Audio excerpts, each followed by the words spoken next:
हर किसी को दान जरूर करना चाहिए। किसी के दान करने के दिन तो होते हैं, लेकिन दिल नहीं होता है। पैसा बहुत है, उनके दिन भी अच्छे हैं, लेकिन दिल अच्छा नहीं है। एक दानचंद थे, तो वो पैसा बहुत था उनके पास, लेकिन दिल उनके पास नहीं था। जब वो धीरे धीरे बुजुर्ग हो गए तो उनकी पत्नी ने कहा कि कुछ दान पुण्य कर लिया करो। दान पुण्य करोगे तो आगे जा कर के मिलेगा। तो दानचंद ने कहा कि दान करने वाले बहुत हैं, हमारे दान करने से कुछ नहीं होता है। बहुत दानी पड़े हैं, हमारे इकलौता दान करने से क्या होगा, हमारे जैसे करोड़ों दानी हैं। तो उनकी पत्नी ने कहा कि ठीक है, जाओ तुम गंगा नहाओ, कम से कम गंगा तो नहाओ। तो जब उनकी पत्नी ने बार बार कहा और कई दिन कोशिश किया, तो उन्होंने सोचा कि चलो आज हम गंगा नहा ही आते हैं। तो भाई वो सुबह तैयार हो गए गंगा नहाने के लिए। तो उनके घर से एक 25 किलोमीटर दूर पर गंगा जी थी। तो वो अपने घर से पैदल ही चले कि कहीं बस में पैसा न खर्च हो जाए। चलते चलते चलते चलते वो गंगा नदी के किनारे पहुंच गए। तो उन्होंने सोचा कि अगर घाट पर नहाएंगे तो ये जो पंडा बैठे हैं इनको भी देना पड़ेगा। तो ऐसा करते हैं, हम किसी दूसरे घाट पर जाते हैं जहाँ पर कोई ना हो। तो वो चले गए मुर्दा घाट। तो मुर्दा घाट पर खड़े होकर के चारों तरफ ऐसे घुमा करके मुंह देखा, तो दूर दूर कोई नज़र नहीं आ रहा था। तो उन्होंने अपना थैला वहीं नीचे रख दिया और एक फटा सा अंगोछा लपेट करके और नदी में कूद गए और उन्होंने डुबकी लगाई। उधर भगवान ने सोचा कि इसके पास सब कुछ है, लेकिन ये इतना कंजूस है, इतना कंजूस है कि इसने कभी कोई एक धेला भी दान नहीं किया। तो भगवान ने पंडा का रूप बना करके उसी घाट पर खड़े हो गए। और जब दानचंद डुबकी लगाकर जब ऊपर सर उठाकर देखा, तो सामने पंडा खड़ा। तो दानचंद ने कहा कि बाबा तुम यहाँ कैसे? कहते हैं मैं इधर उधर कहीं नहीं जाता हूँ, मैं इसी घाट पर अकेला रहता हूँ और कोई न कोई जजमान आ ही जाता है, वो साल भर का इंतज़ाम करके चला जाता है। तो आज आप आ गए हो तो साल भर का इंतज़ाम तो आप कर ही दोगे।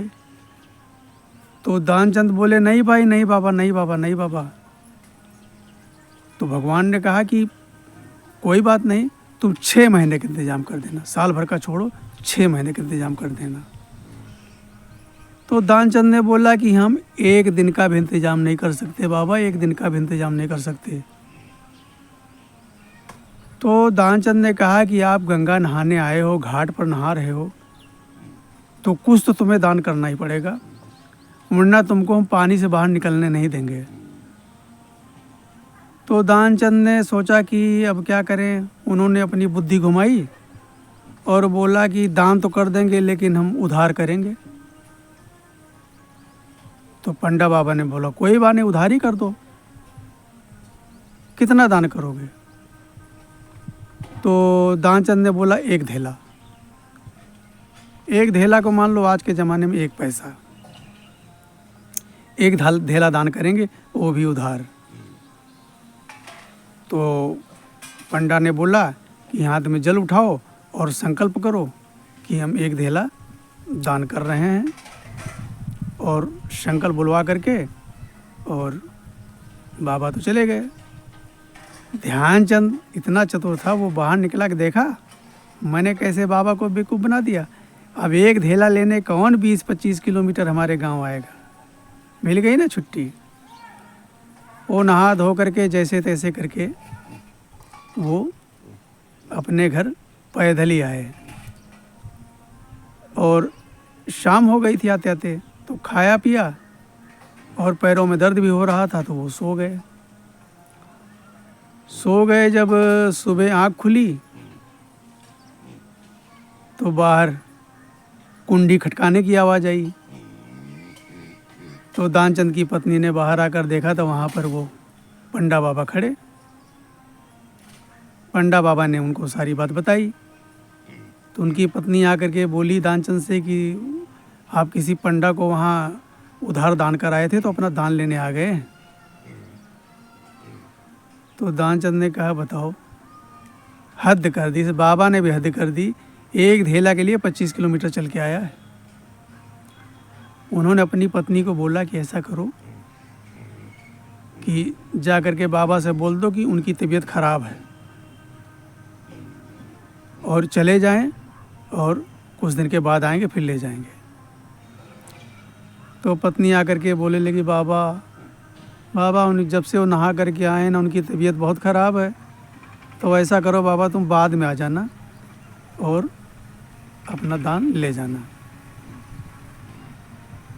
तो बाबा ने बोला कि वो हमारे जजमान हैं और हमारे जजमान की तबीयत ख़राब है तो हम उनको छोड़कर कैसे जा सकते हैं। तो हम तो यहीं रहेंगे, ऐसा करो हम यहीं रुके हैं और तुम हमारे खाने पीने का इंतज़ाम कर दो और हम यहीं रुकेंगे जब तक हमारा जजमान ठीक नहीं हो जाएगा, हम कहीं जाने वाले नहीं हैं। तो उनकी पत्नी ने आकर के बोला कि वो तो बाबा भाई नहीं जाएंगे कहीं, वो कहते हैं कि हमारे जजमान की तबीयत ख़राब है, जब तक हमारा जजमान ठीक नहीं हो जाएगा हम कहीं नहीं जाएंगे। तो दानचंद ने सोचा कि अजीब बाबा है। तो थोड़ी देर सोचते रहे। उसके बाद में उन्होंने अपनी पत्नी को बोला कि जा करके बाबा को बोल दो कि मर गए। और वो दानचंद अपनी श्वास रोक लिया, श्वास रोक करके चुपचाप लेट गए। और उनकी पत्नी आकर के रोते हुए बाबा से बोली कि बाबा वो तो हमें छोड़कर चले गए, मर गए। तो बाबा ने कहा हाँ राम राम राम राम राम राम राम, हमारा जजमान मर गया, हम ऐसे छोड़कर कैसे जा सकते हैं। हम पूरे गांव में खबर कर देते हैं कि दानचंद मर गए, आओ उनका अंतिम संस्कार करना है। पत्नी मना करती रही, बाबा आपको परेशान होने की ज़रूरत नहीं, हम सब कर लेंगे। तो बाबा ने कहा नहीं हमारा जजमान है, हमारा भी कुछ कर्तव्य बनता है। तो वो तो स्वयं भगवान थे। पूरे गांव में चंद मिनटों में खबर फैला दी कि दानचंद मर गए। अब पूरे गांव के लोग इकट्ठा होकर आ गए।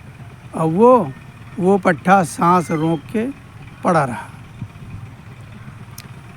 गांव के लोग इकट्ठा हो गए। उनकी पत्नी रो रही, गांव वाले कह रहे अरे रो मत, रोइए मत, इतने दिन का साथ लिखा था। उनकी पत्नी कह रही कि अरे वो मरे नहीं हैं। तो गांव की औरतें समझा रही कि बहन रो मत, इतने दिन का तुम्हारा साथ लिखा था और एक दिन तो सबको ही जाना है, दिल में तसल्ली रखो। उनकी औरत बार बार मना करती रही कि वो मरे नहीं हैं, लेकिन इतने में गांव वालों ने, अच्छा वो दानचंद इतना वो चतुर कि वो सांस रोक कर लेटा रहा। फटाफट गांव वालों ने मिल करके उसको ले जाने की तैयारी कर दी और बांस काट करके आ गए। बांस का वो सीढ़ी टाइप का बना करके उस पर लिटाया गया और वो पट्ठा सांस रोक के लेटा ही रहा भाई। उसको वो कंधे पर उठा लिया और राम नाम सत्य आगे लेकर चल रहे और पीछे बाबा जी। आगे उसको ठठरी पर लिटाया गया। तो जब लिटा दिया गया तो बाबा ने बोला कि ये हमारा जजमान है, हम इसके कान में कुछ कहना चाहते हैं। तो गाँव वालों ने कहा कहो बाबा, कह दो। तो बाबा जी उसके कान के पास गए और धीरे से बोला ये दानचंद, हम विष्णु भगवान, हम स्वर्ग लोक से तुम्हारे प्रेम में यहाँ तक आए हैं और आंखें खोलो। तो जब ध्यानचंद ने सुना कि भगवान स्वयं हमसे मिलने आए हैं तो धीरे धीरे उन्होंने आँख खोली, और आँख खोली तो सामने वही पंडा। तो पंडे का मुंह देख करके ध्यानचंद ने धीरे धीरे फिर आंखें बंद कर ली। तो बाबा ने बोला कि ध्यानचंद, हम विष्णु भगवान हैं। आज तक हम हर जगह जीतते रहे, कहीं हमारी हार नहीं हुई, लेकिन मैं आपसे हार गया हूँ, और हार गया हूँ तो आप मुझसे कुछ मांग लीजिए, जो तुम्हारी इच्छा हो वही मांग लीजिए।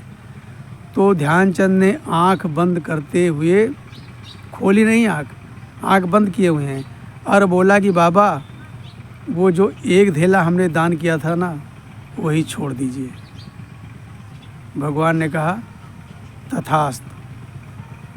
तो सोचो, ऐसे दानी पड़े हैं कि सब कुछ होते हुए भी उनको दान देने की नियत नहीं है। कहते हैं कि दान करे धन ना घटे, कहेगे दास कबीर। समझे? वृक्ष कबहु नहीं फल भखै, नदी न संचय नीर, और दान करे धन ना घटे, कह गए दास कबीर। तो दोस्तों, दान हर किसी को करना चाहिए अपने सामर्थ्य के अनुसार। यदि नहीं है तो कोई बात नहीं, सेवा कीजिए, सेवा भाव रखिए। अगर आपके पास कुछ है, आपके मतलब से ज़्यादा पर्याप्त है, तो थोड़ा बहुत गरीबों में दान अवश्य करना चाहिए। दान करने से पुण्य बढ़ता है और पापों का नाश होता है। जय श्री राम।